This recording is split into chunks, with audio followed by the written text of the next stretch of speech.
Hello guys! Kumusta na kayo? Welcome again to my channel.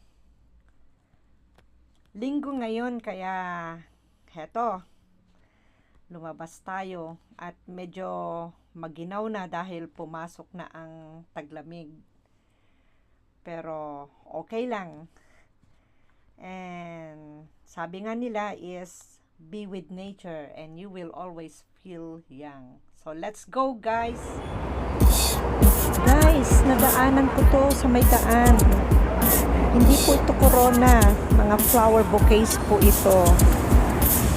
Nagkagandahang mga flowers, medyo mahangin dahil malamig na nga at may bagong bukas na kainan dito sa may harapan nito, kaya ito